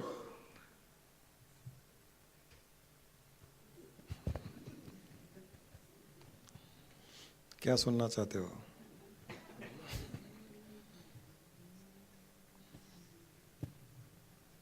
सत्य वही है जो आपने अनुभव किया कि संसार नहीं है। आप स्वयं ही नहीं हो तो संसार कहाँ से होगा? सत्य तो वो है। हाँ, सत्य तो वही है, वो अवस्था सत्य है। और उसी अवस्था को ढूंढने के लिए हम निकले हैं और उसी का अनुभव भी कर रहे हैं। उसकी झलक मिल गई, कई बार उसमें स्थित भी हो रहे हैं, तो वो सत्य अवस्था है। और वहाँ से तो आपको पता चलता ही है कि सत्य वही है, बाकी सब असत है, वही सत्य है। एक दोहा याद आया प्रभु, प्रेम गली बड़ी सांकली, प्रेम गली बड़ी सांकली, जामे दो न समाए, जब मैं था जब हरि नहीं, जब हरि है जब मैं नहीं। मैं नहीं। पूर्ण समर्पण, एक होने का भाव वही है। वो तो पता है। प्रणाम गुरु जी। टेलीपैथी ऐसा कुछ, मैं जब भी कुछ पूछना चाहता हूँ आपको मालूम हो जाता है गुरु, तभी मेरा नाम लेते, बाकी तब नहीं लेते। मैं यही इसके ऊपर ही बहुत 2 वीक से यही सोच रहा था, पूरा आज वही बता दिया। आज जंगल गया था गुरु जी, वहाँ पर 2 दिन रहा। एक साधु को पूछा था कैसे रहते हैं, नहीं मालूम, पूरा समर्पण है वहाँ पर, वही देखा था मैं। खाना क्या, मैं खाना खाने के लिए थोड़ी आया यहाँ पर ऐसा बोला तो आते वक्त मैं जाते वक्त खाते होते गया, आते वक्त 10 आवर्स 11 आवर्स चलते हो था, कुछ भी नहीं खाया। तो वो साधना करने को गया, नाइट को फुल मून डे था, इतना जंगल था कि वो रोशनी भी नीचे नहीं आ रहा था। जंगल, चीता, टाइगर वो पूरे थे, उतना समर्पण हो। सांप भी आके लेके जाए जैसा है। तो उस ठंड को मेरे को साधना तो छोड़ो, नींद भी नहीं आता। तब याद आया गुरुजी, आप यही गुरु माँ बोले ना, वो याद आया। गुरुजी उत्तर अच्छा समोसा खिला के एसी में लेटे बोल के वही अच्छा लगा। वो तब याद आया गुरुजी आप मेरे को। अच्छा एक्सपीरियंस हो गया ना। अब बोले अब, मगर पूरा समर्पण नहीं है, पूरा भक्ति नहीं है, पूरा वहां पर जागने को नहीं है, पूरा ध्यान भी थोड़ा थोड़ा है गुरुजी। कैसा 100% भक्ति भी नहीं है, थोड़ा थोड़ा है, मगर अभी रिकॉग्नाइज हो गया मैं जाके वहां पर आने के। हो गया ना। ऐसे जब जब जरूरत है तब तब ऐसे एक्सपीरियंस होता जाएगा। हमारे स्वामी जी के पास में उनका शिष्य था, तो स्वामी जी बहुत घने जंगल में साधना किए हुए हैं, तमिलनाडु के जंगल में। वो कारियार जगह है एक, उस जंगल में रेन फॉरेस्ट ही बोलते हैं क्या, जो वो रेन फॉरेस्ट जो होती है, वो अगर वो पानी अगर हमारे शरीर पे गिर जाए ना, कट जाए, वो ऐसा होता है। वो बहुत ज़्यादा प्रेशर काटने वाले होता है वो, ऐसे जंगल में वो रहे हुए, साधना करे हुए। तो स्वामी जी कभी कभी बताते थे अपने एक्सपीरियंसेस, मैं ऐसे रहा वैसे रहा। स्वामी जी तो ऐसे ही बताएंगे, ऐसे सबको अच्छा लगता है कि चलो हम भी करेंगे, मज़ा आएगा। तो एक भक्त था, बोला Swami ji I also want to go, मैं भी जाऊँगा वहाँ पर। नहीं, तुम्हारा काम नहीं है, तुम वहाँ नहीं कर सकते, अभी तुम यहीं करो, जब टाइम आएगा तो मैं तुमको बोलूँगा चले जाना। नहीं स्वामी जी मैं करूँगा, स्वामी जी मैं जाऊँगा, स्वामी जी मैं कर सकता हूँ, स्वामी जी कुछ भी प्रॉब्लम नहीं है, स्वामी जी मैं करूँगा, स्वामी जी मैं जाऊँगा, स्वामी जी ठीक है बताऊँगा। फिर दूसरे दिन आता है, स्वामी जी मैं जाना चाह रहा हूँ। स्वामी जी ने परमिशन नहीं दिया। 7 डेज के बाद में तुम्हारे जैसा ही वो हठी योगी था, वो बर्तन, क्रॉकरी, गैस सिलेंडर, स्टोव, चावल के थैले, गेहूं के थैले, वो सब्जियां, वो चीनी, वो नमक, मिर्ची, अदरक, लहसुन सब लेके आ गया। स्वामी जी बोले क्या कर? बोले मैं वहाँ जा रहा हूँ गुफा में। बोले गुफा में सब ले जाने का नहीं होता है, गुफा में तो नंगा जाना पड़ता है, वहाँ तो कपड़े भी नहीं, साधना करनी है तो ये सब क्या घर बसाने जा रहे हैं क्या? फिर खाली एक पत्नी की ज़रूरत है तो उसको भी ले जाओ साथ में, पूरा घर बसाने के हिसाब से चला गया वो। नहीं नहीं स्वामी जी मैं करूँगा, मैं रहूँगा, स्वामी जी मैं कर लूँगा, आपने बता दिया ना पूरा, मेरे को मालूम पड़ गया, मैं जा रहा हूँ, प्रणाम करके मैं जा रहा हूँ स्वामी जी। ठीक है जाओ। उस टाइम में स्वामी जी वहीं थे, वो कारियार साधना करके आ गए थे। वो एक डैम है वहाँ पर, तो डैम को क्रॉस करना पड़ता है बोट से, फिर पहाड़ पे चढ़ करके वहाँ वाटरफॉल है, उसके पास में जाके उनका गुफा। तो स्वामी जी इस तरफ बैठे थे आराम से, अब वो पूरा सामान टेम्पो में डाल के, साधना करने के लिए टेम्पो में डाल के पूरा सामान, बोले जाओ। गया, वो पूरा सामान उतारा, बोट में रखा, बोट क्रॉस किया, वहाँ पर एक आदमी को लिया, वो सामान पूरा ऊपर हमाली चढ़ा के गुफा में रखे, वो आदमी वापस आ गया, बोट लेके वापस आ गया। तो वहाँ पहुँचने के बाद में थोड़ा साफ़ किया गुफा को। स्वामी जी ऐसे ही बोल रहे थे, मैं नहीं आ सकता, मैं आ गया। अब अंदर में एक ईगो, चाय वाय बनाया पिया। थोड़ा शाम का 4 बजे, जैसे तुम बोले वैसे ही वहाँ पे 3-4 बजे अंधेरा हो जाता, जंगल पूरा। तो 4 बजे वो जानवर की आवाज़ें शुरू हुई, भयंकर आवाज़ें। बोले ये क्या हो गया? और कुछ नहीं है, ऐसे आवाज़ें तरती है। स्वामी जी ने बोला था कि बाहर आग लगा देना, तो बाहर आके लकड़ियाँ लेकर के आग लगा करके बैठ गया वो। अब वो आसपास की झाड़ियाँ हिलनी शुरू हो गई, यहाँ पर यहाँ हिलनी शुरू हो गई। ये बोले क्या हो गया? आग लगाने के बाद में झाड़ियाँ हिल रही है, फिर आवाज़ दूर से आ रही थी, अब नज़दीक से आ रही है।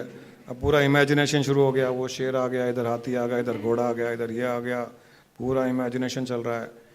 इतने में क्लाउड्स आने शुरू हुए, डार्क क्लाउड्स।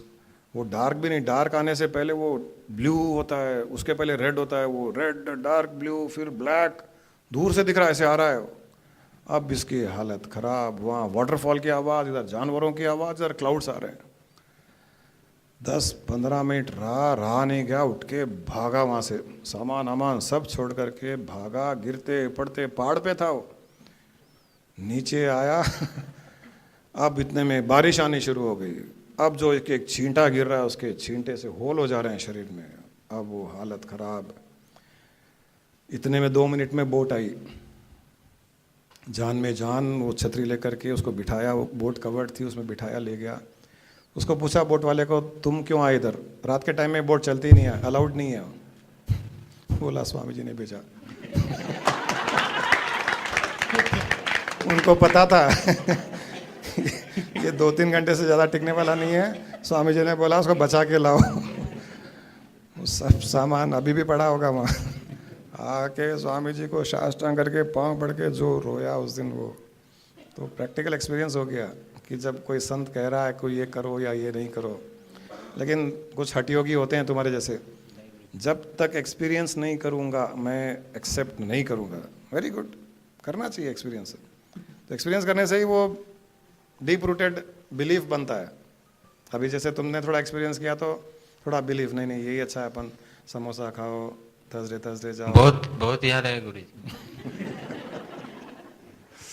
एक्सपीरियंस होना लाइफ में अच्छा रहता है। 70% आप जो बोले वैसे ही हुआ। एक टारगेट है तो कोई नक्सल्स वो भी वो लोग आए, आए हाँ, होंगे। हाँ, वो वैसे भी बोले थे तो बहुत हुआ। मगर मैं तब सोचा था इतने कष्ट लेके इतना महात्मा लोग करके वो सार को इतने तलक यहाँ पर इतना भेज रहे फिर भी रिसीव नहीं कर रहे बोल के धन्यवाद आए बोलते हैं। बहुत बहुत धन्यवाद। इतना प्रेम है तो ही उतना कृपा कर सकते हैं जैसा मालूम हुआ जहाँ जाके। धन्यवाद।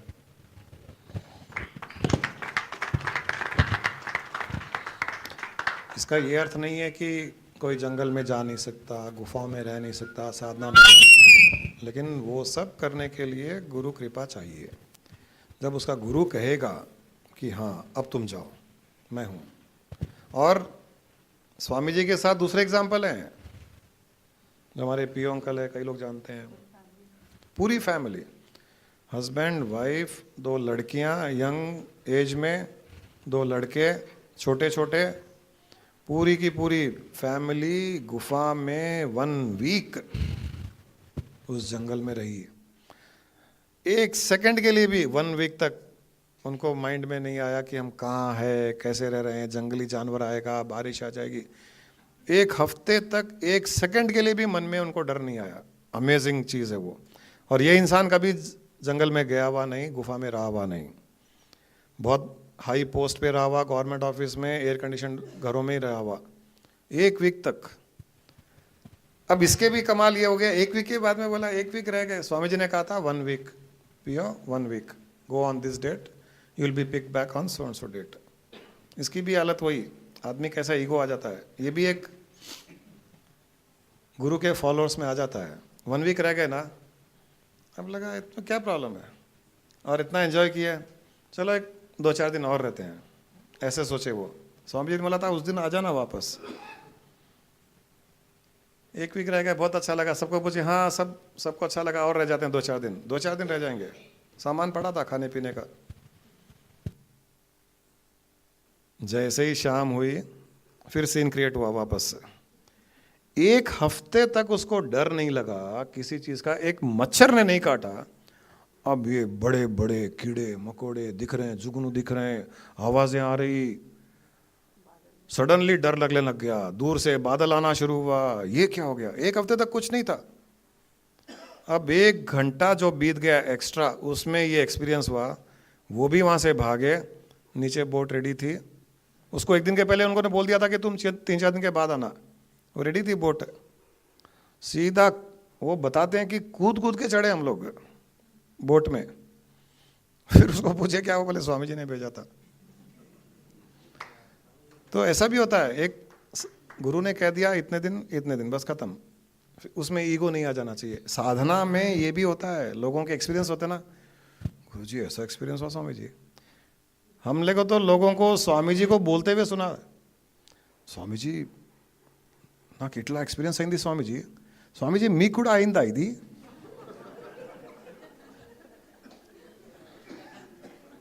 स्वामी जी मुझे ऐसा एक्सपीरियंस हुआ, कभी आपको हुआ क्या ऐसा? हमने सुना ऐसे।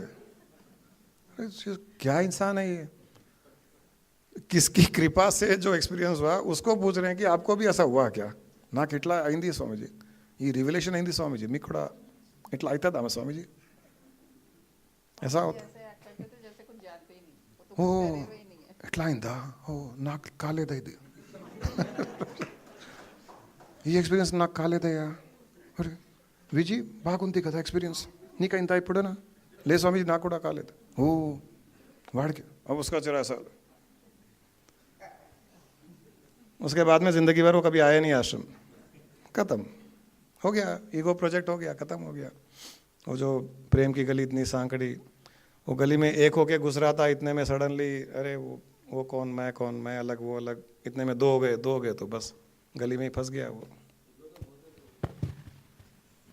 सभी में आ जाता है, बड़े बड़े लोगों में, बड़े बड़े बुद्धिमान लोगों में भक्ति का ईगो, साधना का ईगो, डिवोटी होने का ईगो कहाँ से वो घुस जाता है पता नहीं चलता है।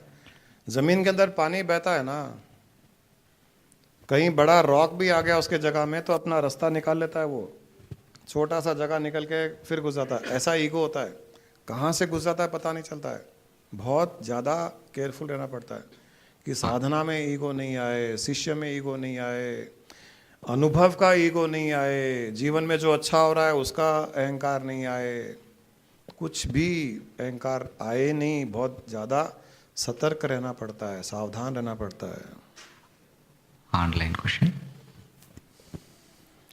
Guruji, whenever we close our eyes, we don't even feel our entity at times. But with open eyes, it's not so. So is this world meant for our eyes, Guruji? This world, World meant for our eyes. yeah, consider like that. This world is meant for your eyes. So the eyes is seeing the world, it is involved in the world. You are not that entity which is involved in the world. You are a separate entity. Always remember that entity which you experienced in the meditation. When you felt that you are pure, formless consciousness, always try to remember that you are that real entity. This physical entity is for the world. I am not this physical entity. It is for the world. It is produced by the world. It is for the world. It will die for the world. Keep thinking like this.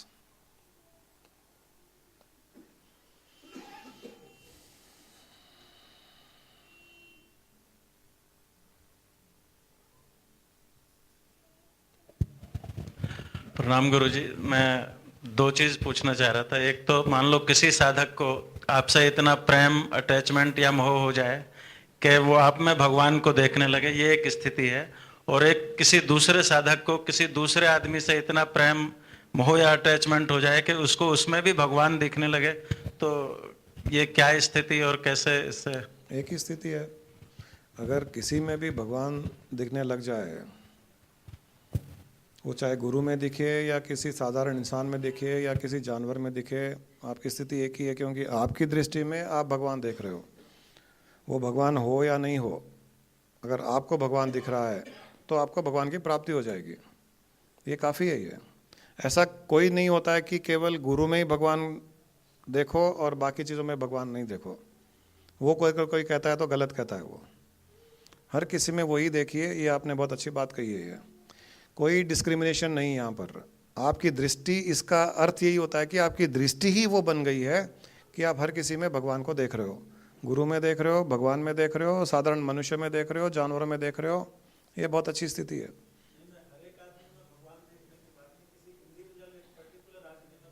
ठीक है ना, कोई issue नहीं है। मैं और next level की बात कर रहा हूँ। केवल गुरु में ही भगवान देखना ये कोई रूल नहीं है। और किसी में भी आप भगवान देख सकते हो। फिर आगे उसको बढ़ाते हुए सभी में भगवान देखने की कोशिश कर सकते हो। तो कोई इशू नहीं है इसमें। Second online question. Pranam Guruji and Guruma, we are missing you very much as well as all the devotees. Vinod Jain from Delhi. ओ विनोद जी ऑनलाइन देख रहे हैं। हाँ, आशा है सेटल हो गए अच्छी तरह से दिल्ली में। लाइफ एंजॉय कीजिए। हम तो आपको मिस नहीं कर रहे हैं, हम तो आपको यहीं फील कर रहे हैं। आप मिस कर रहे होंगे। एंजॉय कीजिए लाइफ।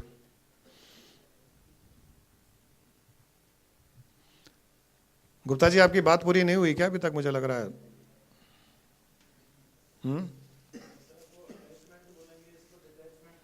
अगर भगवान देख रहे हैं तो कोई अटैचमेंट नहीं है। अगर बिना स्वार्थ के कोई किसी से भी प्रेम करता है कोई तो, और उसमें उसको भगवान नजर आता है, तो वो स्थिति की मैं बात वो डिटैच्ड स्थिति ही है, वो अटैच स्थिति नहीं है। शुद्ध प्रेम, सात्विक प्रेम उसे ही कहते हैं जहाँ कोई आशाएं नहीं है, अपेक्षाएं नहीं है, एक्सपेक्टेशंस नहीं है, स्वार्थ नहीं है। वो शुद्ध और सात्विक प्रेम है, वो मुक्तिदायक है। वो जहाँ एक्सपेक्टेशंस है, आशाएं हैं, अपेक्षाएं हैं, वो शुद्ध प्रेम नहीं है। वो शारीरिक प्रेम है, शरीर से मोह है वो।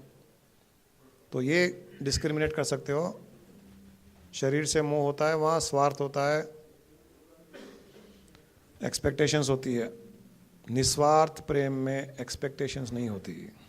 केवल और केवल उस ईश्वर के दर्शन होते हैं, चेतन के दर्शन होते हैं, यही होता है।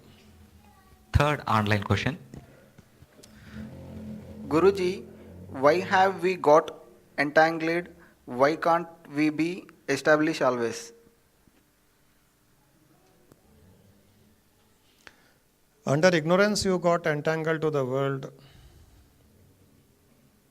Now you have to reverse the process. You got detached under ignorance. So through awareness, through knowledge, you have to practice detachment. And once you practice, you can always remain detached. There's no question as to why you cannot. It depends on how intense is your practice, how emotional, spiritually you are able to surrender everything at the feet of the divine being. And while being in every action, you practice that detachment. If you do it, you can enjoy complete liberation while being alive itself.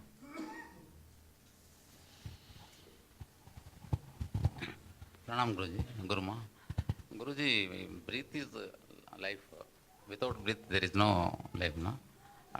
Then, breath and consciousness are one and the same, or is there any difference? Guruji? It is only modified form of the consciousness. This breath is nothing but the modified form of consciousness. So they are same. Same. You concentrate on your breath or you concentrate on your consciousness, both will liberate you. Both. Yeah. Always feel the breath or feel the consciousness. Both are same. Thank you, Guruji. Anything formless is of liberating nature. Anything formless. You can get attached to anything which is formless. It will liberate you. You get attached to a form, it will bind you. Because whatever you think you feel always, that is what you will become at the end. So if you feel the breath, breath is formless. So at the end, you will become the breath. You feel consciousness, consciousness is formless. At the end, you will become consciousness. You focus on form, you will take a form. That's the rule. Simple rule. On what you focus, that you become. But on Nirakara prayer, how to focus on what? Sakara, it is on some. Through Sakara. Sakara is the medium It's okay. to go to Nirakara. When we want to focus on Nirakara, Yeah. then how to focus on what? Number one is meditation. When you meditate, when you close your eyes, there's only Nirakara there. There's no Akara. Nirakara is emptiness or anything, that's all. Yeah. Yeah. See, Nirakara, even while seeing the Akara, you can see the Nirakara in it. It is something like there's water everywhere, and there are ice formation in the water. Water is considered as, say, Nirakara. In that water, there are ice formations. Now, is this ice formation separate from this water? Ice has some form. Ice is Akara. You can see some Akara in the ice, isn't it? Now, is it Akara or Nirakara? Akara. But you know, it is solidified form of the Nirakara. So now, if you have this knowledge that this Akara is nothing but solidified form of Nirakara, then in Akara itself you will see Nirakara. In ice you will see water. Isn't it? Now you will not see ice as ice. You will see ice as water. So, before the creation got created, it was all Nirakara. That Nirakara only modified itself to become Akara. So this Akara, in this Akara you can see that Nirakara. So Akara becomes medium to see Nirakara.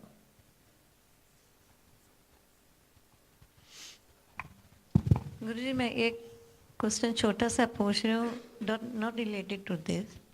गुरुजी जब हम ध्यान में बैठते हैं, जब ध्यान लग जाता है, तो वो वाइट लाइट जो हमको दिखती है, जिसके ऊपर हम कंसंट्रेशन करते हैं, उसके आजू बाजू स्पाइरल वो जो छोटे छोटे एटॉम घूमते हैं, Guruji what is that? Is that energy? Sparks, what is that energy? Energy है, उसी की एनर्जी है, उसी वाइट लाइट की वो एनर्जी है, स्पार्क्स है वो। Do we come in this world through that light? हम कुछ ऐसा ही मान सकते हैं कि जो कॉन्शियसनेस है वो प्योर वाइट लाइट है, और उसी कॉन्शियसनेस में से जैसे बादल है ऊपर, तो बादल is nothing but water vapour, वो एक ही है वाटर वेपर। वो जब बादल जब वर्षा के रूप में गिरता है तो उसमें से ड्रॉप्स गिरते हैं, रेन ड्रॉप्स। तो वैसे ही कॉन्शियसनेस में से ऐसे स्पार्क्स निकलते रहते हैं, वो इंडिविजुअल सोल बन जाते हैं वो। तो आपको जो एक्सपीरियंस हो रहा है वो दोनों ही चीज़ों का हो रहा है। वो प्योर कॉन्शियसनेस, उसमें से जो स्पार्क्स उत्पन्न हो रहे हैं वो सोल्स जो हम अभी शरीरधारी हैं वो उसमें से उत्पन्न होकर के हमने इस शरीर को धारण करके सोल बन गए हम, और इसको छोड़ने के पश्चात वापस उसमें जाके मिल जाएगा। तो ऊपर बादल है, वाटर वेपर है, वहाँ से बरसात गिरी तो ड्रॉपलेट्स बन गए पानी के, नीचे गिर करके समुद्र में मिल गया वो, तो फिर वो वापस पानी बन गया, साइकिल कंप्लीट हो गया उसका। तो गुरुजी हम हमारा जन्म मरण फिर बार बार बार बार बार बार होता ही रहेगा ऐसे? हम तो मुक्त हमारा हो नहीं गए। होगा, किसी ने कहीं ना कहीं उस कॉन्शियसनेस में से तो स्पार्क्स निकलते रहेंगे वो। अभी हम जो अपने आप को मान रहे हैं, जो मेरा बार बार हो रहा है, मेरे संबंधी है, वो समाप्त हो जाएगा। कहीं ना कहीं तो होता ही रहेगा, संसार का नियम है, ये तो प्रकृति है, ये तो चलती रहेगी। है उस चेतना से तो आत्माएं उत्पन्न होती जाएगी, परमात्मा से आत्माएं उत्पन्न होगी, कॉन्शियसनेस से स्पार्क्स उत्पन्न होंगे, वो शरीर धारण करेंगे, वरना सृष्टि चलेगी नहीं। तो आप आओगे नहीं, सृष्टि को एंजॉय नहीं करोगे, तो सृष्टि का मतलब ही क्या हुआ? तो ये साइकिल चलता रहेगा। अब एक बार वो पानी, बरसात का पानी गिरा, एक बूंद सागर में मिल गया, अब आपका अस्तित्व कहाँ है उसमें? लेकिन फिर भी उस समुद्र से वाटर वेपर ऊपर जा रहा है, फिर क्लाउड बन रहा है, फिर पानी बरस रहा है। अब आप उसको क्या मान रहे हो? मैं ही वापस जा रही हूं, मैं ही वापस आ रही हूं। उसमें आपका आइडेंटिफिकेशन नहीं है, परंतु प्रोसेस चल रहा है। तो ऐसा सृष्टि में चलता रहेगा, है ना?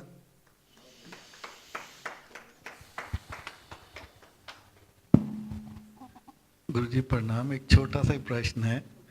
अब जैसे इस जीवन में हमारे को जीते जी मुक्ति का आभास हो गया है, हम एकदम मुक्त हो गए हैं, हमने शरीर छोड़ दिया है, फिर हमारे को नेक्स्ट बर्थ मिलता है, फिर से हमारे को इतनी मेहनत करनी पड़ेगी, या फिर वो बर्थ जो नेक्स्ट जन्म होगा वो भी मुक्त का ही होगा? मुक्त का होगा, मुक्त का ही होगा, पूर्ण मुक्त। शुरू से ही मुक्ति का अनुभव करते रहोगे, जाने अनजाने में आप मुक्त ही रहोगे। जैसे रामकृष्ण परमहंस थे, बचपन में ही मुक्ति का अनुभव हो गया था, तो सारा जीवन मुक्ति का ही अनुभव किया उन्होंने। रमणा महर्षि थे, ऐसे बहुत से संत मिलेंगे, तो वो मुक्ति का ही जीवन होगा, उसमें कोई बंधन नहीं होगा। वो केवल जन्म किसी और की मुक्ति के कारण के लिए होगा बस, अगर होगा तो। कोई ना कोई आपसे अपेक्षाएं बांध के रखा है, कोई आपके द्वारा मुक्त होना चाह रहा है, तो आपका जन्म होगा, उसके लिए आना पड़ेगा। हाँ, आप मुक्ति का आनंद लेते हुए उनका कल्याण करने के लिए आप जन्म लोगे। अगर जन्म लोगे तो वो केवल कल्याण के लिए ही होगा वो। धन्यवाद।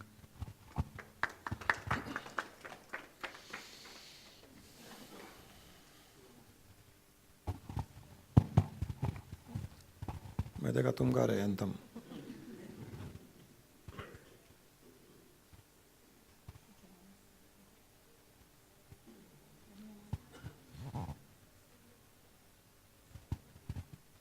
ये संडे मेडिटेशन सेशन रहेगा यहीं पर our place 21 December, timing 7:45 AM to 9 AM। Thank you. Timing तो आपको पता है, बोल देना। I am neither the body nor the senses. I am not the mind nor the wisdom. Pure consciousness I am. I am the formless Chidananda Rupo. Shivoham, Shivoham. Chidananda Rupo. Shivoham, Shivoham. I am not in bondage, nor seeking liberation. I am not in tension, nor in the stress. Pure consciousness I am. I am the formless Chidananda Rupo. Shivoham, Shivoham. Chidananda Rupo. Shivoham, Shivoham. I am the creator, I am the creation. My creation is for my recreation. Pure consciousness I am. I am the formless Chidananda Rupo. Shivoham, Shivoham. Chidananda Rupo. Shivoham, Shivoham. Chidananda Rupo. Shivoham.